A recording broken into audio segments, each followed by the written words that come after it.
প্রিয় দর্শক, আপনাদের সবাইকে সাদর আমন্ত্রণ জানাচ্ছি বাংলা ভিশনের পর্দায়। বাংলা ভিশনের সাপ্তাহিক আয়োজন বিচিত্রা নিয়ে আমি নুধা সাওম হাজির হয়ে গেলাম আপনাদের সামনে।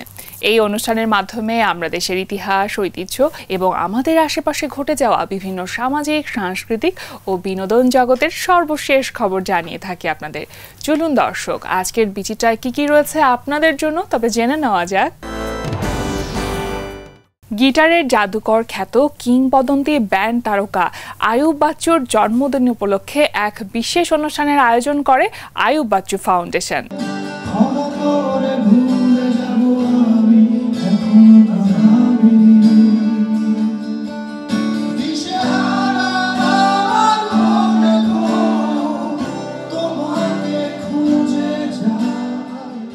বাংলা ব্যান্ড সঙ্গীতের অন্যতম পথিকৃৎ আইয়ুব বাচ্চু, যার সুরের মূর্ছনায় ও গিটারের তালে মাতোয়ারা হতেন দর্শক শ্রোতারা। তিনি না থাকলেও আজও তার গান আন্দোলিত করে অসংখ্য ভক্ত শ্রোতাকে।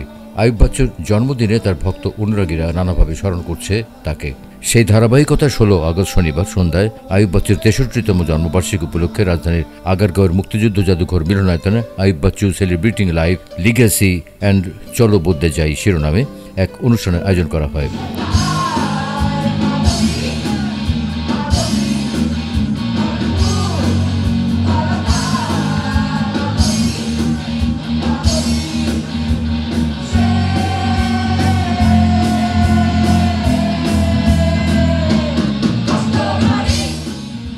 সব গানই শুনিয়েছে, কোনটা না শুনিয়েছে কারণ সে ফার্স্ট টিউন করে আমি শুনতাম যখন একা ছিলাম, আর যখন পরিবার হলো তখন তো বাচ্চারা শুনতো।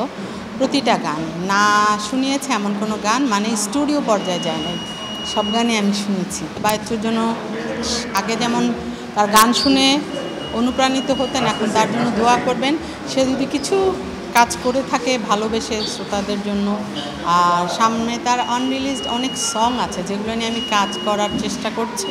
এবি ফাউন্ডেশন আজকে যেটা এস্টাবলিশড হলো, আস্তে আস্তে আপনারা সেটা জানতে পারবেন। আইয়ুব বাচ্চু ফাউন্ডেশনের উদ্যোগে আয়োজিত অনুষ্ঠানে উপস্থিত ছিলেন শিল্পী নকিব খান, হামিন আহমেদ, ফুয়াদ নাসের বাবু, লাবুর রহমান, শহীদ মাহমুদ জঙ্গি, ওয়ারফেজ ব্যান্ডের শেখ মনিরুল আলম টিপু, অবস্কিওর ব্যান্ডের সঈদ হাসান টিপু, রফিকুল আলম, পিলু খান, আসিফ ইকবাল সহ এলআরবি ব্র্যান্ডের সদস্যরা। শিল্পী পার্থ বড়ুয়ার উপস্থাপনায় আইয়ুব বাচ্চুর উপর নির্মিত প্রামাণ্যচিত্র প্রদর্শনের মধ্যে দিয়ে শুরু হয় অনুষ্ঠান।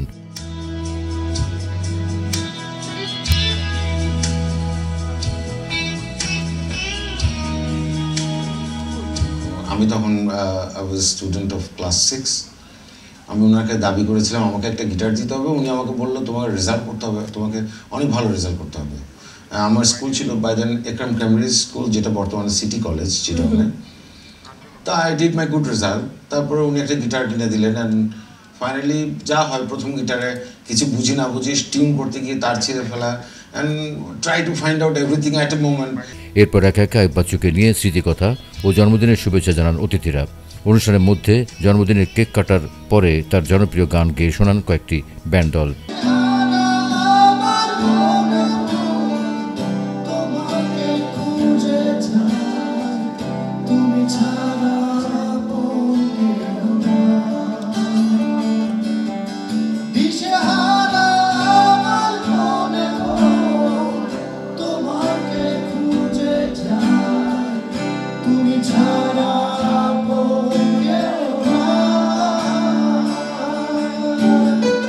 এই জন্মদিনে আমি তাকে স্মরণ করছি। তার অসংখ্য গান আমাদের মাঝে আছে এবং গানের বিভিন্ন যে বাক পরিবর্তন, সেই বাক পরিবর্তনে সে সবসময় একটা ভূমিকা রেখেছে। বাচ্চু আমার এই কারণেই যে বাংলা সঙ্গীতে, বাংলা গানে সে নতুন ধারা তৈরি করতে পেরেছে, নতুন সুর সৃষ্টি করতে পেরেছে, যেটা আগের সাথে মিলে না বা যেটা তার বৈশিষ্ট্য, তার মতো করে সে করেছে। এই জন্য বাচ্চু অনন্য।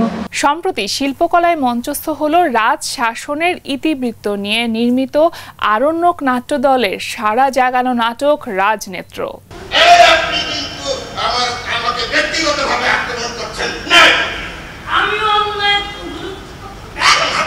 দুর্নীতি এবং ক্ষমতার অপব্যবহারে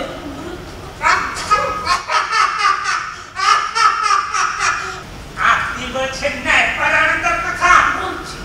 আপনার দাদুর পুত্র এই রাজ্যের চিহ্নিত তস্কর। অফিস ছুটির পর সন্ধ্যায় একটু প্রশান্তির জন্য মন যেন ডানা বেঁধেছিল শিল্পকলার দিকে। বিনোদন শাখা প্রশাখা প্রসারিত হয়ে সেই বনিলতা ছড়িয়েছিল রাজধানীর নাট্যাঙ্গনেও। সেই সুবাদে 19 আগস্ট মঙ্গলবার সন্ধ্যায় অনেকেরই সুন্দরতম সময় কেটেছে মঞ্চনাটক দেখে। এদিন বাংলাদেশ শিল্পকলা একাডেমি জাতীয় নাট্যশালায় মঞ্চস্থ হয় আরণ্যক নাট্যদলের সাড়া জাগানো নাটক রাজনেত্র। আপনারা জানেন আজ আমরা এই বিশেষ দরবারে মিলিত হয়েছি আসন্ন নবান্ন উৎসবের আয়োজন চূড়ান্তকরণের জন্য।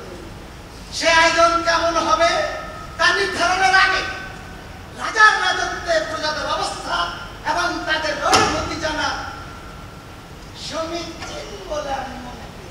নাটকটির রচনা ও নির্দেশনা দিয়েছেন হারুন রশিদ। নাটকের ঘটনা প্রবাহে উঠে এসেছে রাজশাসনের ইতিবৃত্ত, যেখানে প্রজার প্রতি উদাসীন থাকেন রাজা। ভোগবিলাস আর বিত্ত বৈভবে ডুবে থাকা রাজামশাই হারিয়ে ফেলেন স্বাভাবিক বোধ। এতে প্রজারা হয় ক্ষিপ্ত। এই নিয়ে প্রবাহিত হয় নাটকের কাহিনী। নাটকটির বিভিন্ন চরিত্রে অভিনয় করেছেন রুবলি চৌধুরী, ফজলে রাব্বি, রণধীর বড়ুয়া, ইশতিয়াক হোসেন, তাসমি চৌধুরী, শেখ জিয়াউল হক, কামরুল হাসান সহ অনেকেই। তার নিরাপত্তার জন্য, তার স্বস্তির জন্য, সর্বোপরি সুচারুরূপে রাজকার্য পরিচালনা করার জন্য রাজা রাজনেত্র করে দরবারে আসতে হয়। আপনি রাজা মহাশয়ের সাথে ঠিক আছে, আপনি দরবার সামলান, আমি দেখছি। সময় পূর্বাপর পত্রিকার বর্ষপূর্তি উপলক্ষে এক আলোচনা ও সাংস্কৃতিক অনুষ্ঠানের আয়োজন করা হয়।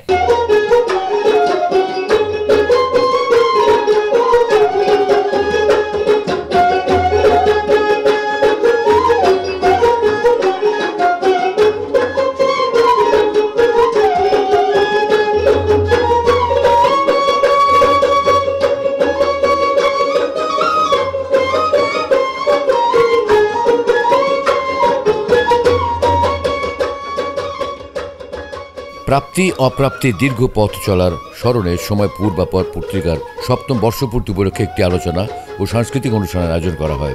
19 আগস্ট মঙ্গলবার সন্ধ্যায় রাজধানী বিশ্ব সাহিত্য কেন্দ্র মিলনায়তনে আয়োজিত এই অনুষ্ঠানে উপস্থিত ছিলেন লেখক, পাঠক ও শুভানুধ্যায়ীরা। অনুষ্ঠানের শুরুতে একদল যন্ত্রী যন্ত্রসঙ্গীত বাজিয়ে দর্শকদের বিমোহিত করে।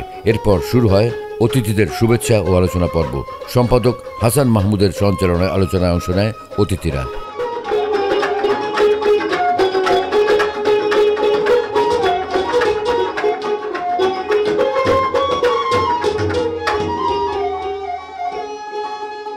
শিল্পকলায় সম্প্রতি মঞ্চস্থ হল বঙ্গলোকের কমেডি ঘরানার একটি জনপ্রিয় প্রযোজনা রূপচান সুন্দরীর পালা।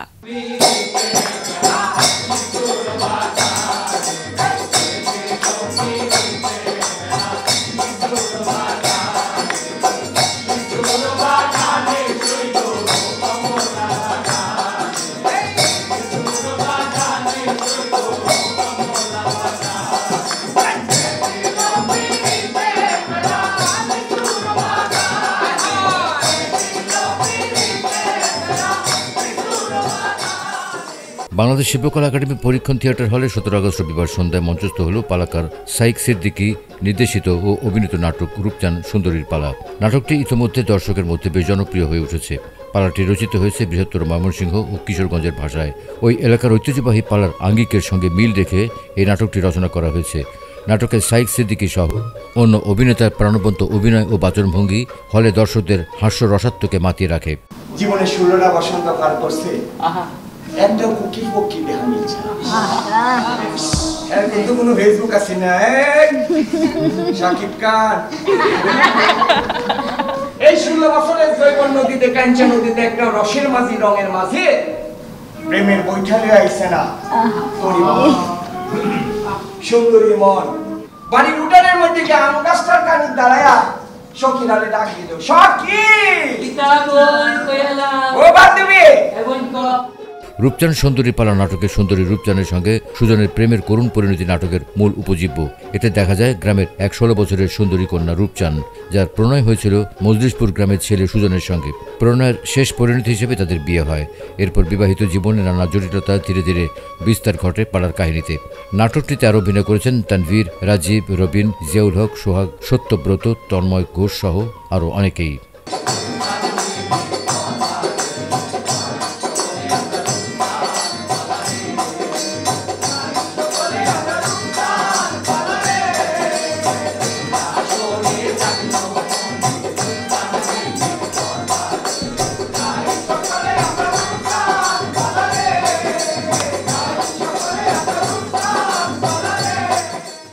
প্রয়াত নাট্যাচার্য সেলিম আল দীনের জন্মবার্ষিকী উপলক্ষে একটি বিশেষ প্রদর্শনীর আয়োজন করে নাট্য সংগঠন স্বপ্নদল।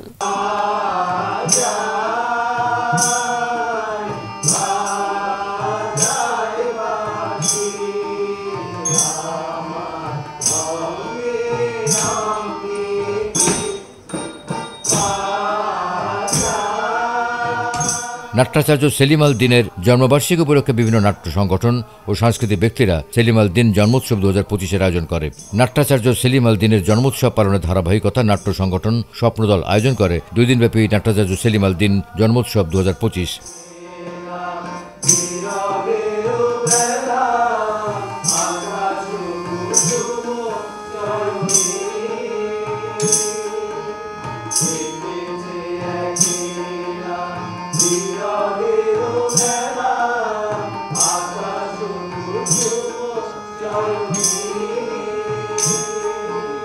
সেলিম আল দীন রবীন্দ্রনাথ মোদের শিল্পে রয়, বাংলা নাট্যের জয়যাত্রা অনন্ত অক্ষয় এই স্লোগানে আয়োজিত উৎসবের সমাপনী ছিল মঙ্গলবার।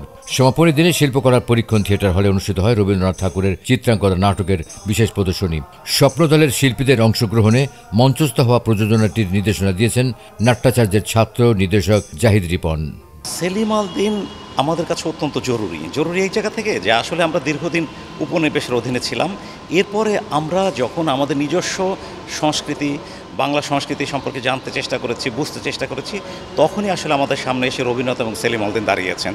তো সেলিম আল দীন আমাদের সামনে তার সারা জীবনের গবেষণা চর্চা দিয়ে আমাদের সামনে উপস্থাপন করেছেন যে বাঙালির আসলে নাট্যনীতি সূত্রটা কী হবে বা ব্যাপক অর্থে বাঙালির সাংস্কৃতিক সূত্রটা কী হবে। সেই জায়গা থেকে নতুন প্রজন্মের আমরা ধীরে ধীরে ব্যাপক আগ্রহ লক্ষ্য করছি এবং কালকেও ব্যাপক দর্শক উপস্থিতি ছিল, আজকেও আমরা অনেক দর্শককে পাচ্ছি।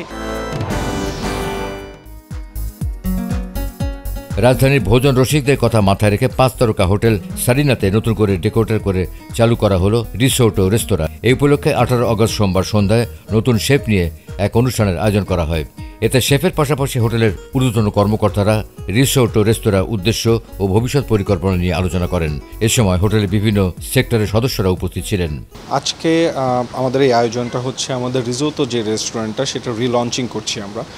রিসোর্টো কিন্তু হোটেল সারিনার একদম শুরুর দিকের একটা রেস্টুরেন্ট এবং we tried to hold back hour legacy এবং ওটার পরিপ্রেক্ষিতেই আমরা এটাকে আবার রিলঞ্চ করছি। আমাদের বাইরের থেকে একজন শেফ এসেছেন যিনি specialized in Italian cuisine, not only Italian, he has the grip in every sector of the cuisine. He has a vast experience, more than 35 years of experience in this culinary industry. So we are really hoping that এই যে চেঞ্জটা আমরা আনছি মার্কেটের জন্য, এটা মার্কেটে আমরা যে অথেন্টিক ইটালিয়ান কুইজিন যেটা কিন্তু এখন missing in the market, cause আপনি ইটালিয়ান কুইজিন দেখবেন সব জায়গায়, it's available now everywhere, every corner of the street you can find pizza, pasta and everything, but the authentic Italian যে জিনিসটা সেটা কিন্তু missing, and that what we want to bring it back to the town. রাজধানীর ভূমি art গ্যালারিতে সুন্দরবনের সুন্দর দৃশ্য উঠে এসেছে অরণ্যরেখা শীর্ষক দলীয় চিত্র প্রদর্শনীতে। চিত্রশিল্পীদের দল আদ্যপান্ত সুন্দরবনের রূপ ও প্রকৃতিকে ক্যানভাসে ধারণ করে আয়োজন করেছে দলগত একটি চিত্রকর্ম প্রদর্শনী অরণ্য রেখা। ক্যাকটাসের যে বাইরে থেকে দেখলে ক্যাকটাসের কাটা কত হার্ড মনে হয়, যে ক্যাকটাসের পাশে যাওয়া যায় না এরকম, কিন্তু তার সফটনেসটা, তার যে এত সুন্দর ফুল ফল দুইটাই, তো তখন হচ্ছে এই দুইয়ের একটি সমন্বয়ে।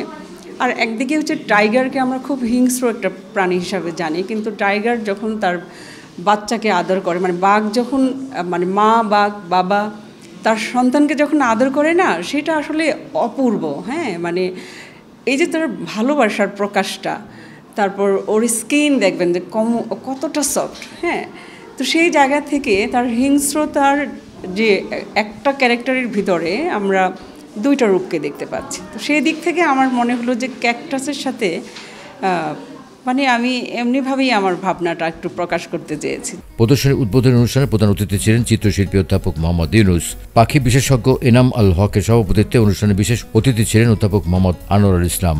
ক্যাম্পাসে শিল্পীরা দিনভর নৌকায় সুন্দরবনের বিভিন্ন এলাকা ঘুরে ছবি আঁকেন। সেই ছবি দিয়ে করা হলো এবারের প্রদর্শনীতে অংশগ্রহণকারী শিল্পীরা হলেন ফারজানা রহমান ববি, ইশরাত জাহান, কনক আদিত্য, মোহাম্মদ রবিউল ইসলাম, মামুন হোসেন সহ আরও অনেকেই। 5 দিনব্যাপী এই প্রদর্শনী শেষ হবে আজ। ডে বাই ডে কী হচ্ছে যে যেমন সাজেকের নামটা কিন্তু আগে সাজেক ছিল না, ওদের নিজস্ব একটা নাম ছিল ওই পাড়াতে যারা থাকতো।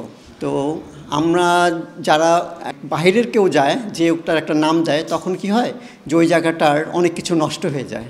গাছের শিকড় যে মাটিটাকে যেমন ধরে রাখে, আমি ফিল করেছি তেমন মানুষকেও গাছের শিকড় ধরে রাখে, কারণ গাছ হচ্ছে অক্সিজেন দেয় যেটা আমরা নেই। দিনে দিনে যে গাছের যে মানে কেটে ফেলা হচ্ছে, এক কথায় বাঁচাও সুন্দরবন বাঁচলে বাংলাদেশটা বাঁচবে। প্রিয় দর্শক, আপনাদের প্রত্যেকের জন্য অনেক অনেক ভালোবাসা আর শুভ কামনা জানিয়ে শেষ করছি আমাদের আজকের বিচিত্রা। আমাদের দেশের ইতিহাস, ঐতিহ্য এবং আমাদের আশেপাশে ঘটে যাওয়া বিভিন্ন সামাজিক, সাংস্কৃতিক ও বিনোদন জগতের সর্বশেষ খবর নিয়ে আগামী সপ্তাহে আবারও হাজির হয়ে যাব বাংলা ভিশনের পর্দায় ঠিক একই সময়। সে পর্যন্ত সকলে ভালো থাকুন বাংলা ভিশনের সাথেই। আল্লাহ হাফেজ।